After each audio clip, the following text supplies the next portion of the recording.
लेकिन हमारी प्रार्थनाएं क्यों नहीं सुनी जाती? इसका उत्तर प्रभु अपने वचन में कहता है 9वें पद में, 28 अध्याय के 9वें पद में, जो अपना कान व्यवस्था सुनने से मोड़ लेता है उसकी प्रार्थना घृणित ठहरती है। जब मैंने इस वचन का मनन किया तो मैंने इस बात को देखा कि अक्सर हमारी और आपकी प्रार्थनाएं कई बार इसलिए नहीं सुनी जाती और अनसुनी हो जाती है कि कई बार हम अपने ध्यान को, अपने मन को प्रभु के वचनों की तरफ केंद्रित नहीं करते। मात्र केंद्रित करना ही नहीं, मात्र सुनना ही नहीं, पर जो मेरे कहने का मतलब है जो प्रभु के वचन का, वो ये है कि अक्सर हम अपने ध्यान को, अपने मन को प्रभु के वचन की ओर ना तो लगाते हैं, और कई बार जो वचन प्रभु मुझसे और आपसे बातें करता है अपने वचन के द्वारा, उसके अनुसार कई बार हम नहीं चलते। जब इस वचन को हम पढ़ते हैं तो ये वचन मुझे यही सिखाता कि जो व्यवस्था की बातें नहीं मानता, जो व्यवस्था की बातों को नहीं स्वीकार करता, उसकी प्रार्थनाएं घृणित है। और ये तब संभव होता है जब हम कई बार अपने जीवन में प्रभु की आज्ञाओं के अनुसार, उसकी मर्जी के मुताबिक अपने जीवन में नहीं चलते।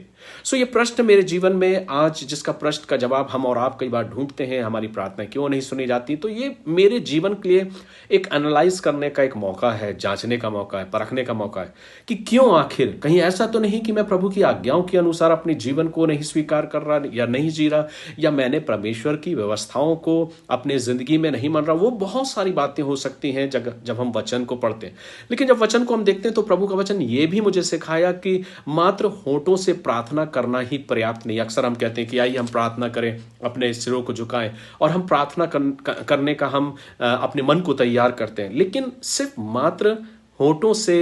अच्छे शब्दों को निकालना और प्रार्थना करना ही पर्याप्त नहीं। लेकिन प्रभु का वचन कहता है कि हमें उसकी आज्ञा का पालन करना चाहिए, जैसा 9वें वचन में लिखा है कि हमारा ध्यान, हमारे कान उसकी व्यवस्था की तरफ होना चाहिए। तो मात्र सिर्फ होठों से की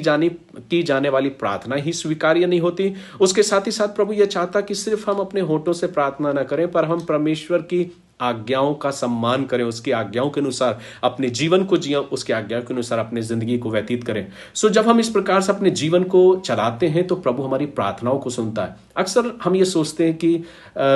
बड़ा कठिन है प्रभु की आज्ञाओं का पालन करना, लेकिन नहीं मेरे प्रियो, जब हम प्रभु के वचन में दिन रात अपने जीवन को व्यतीत करते हैं तो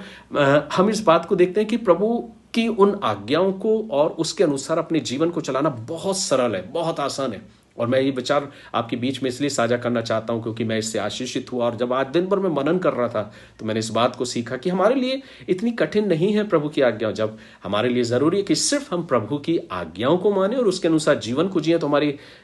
होठों से निकली हुई हर प्रार्थनाओं को प्रभु स्वीकार करता और उसका उत्तर देता। तो प्रार्थना का अर्थ क्या है? सच्ची प्रार्थना वो है जिसमें आज्ञाकारिता है। जब हम प्रभु की आज्ञाओं को मानते हैं तो हम अपने जीवन में एक सच्ची प्रार्थना करते हैं और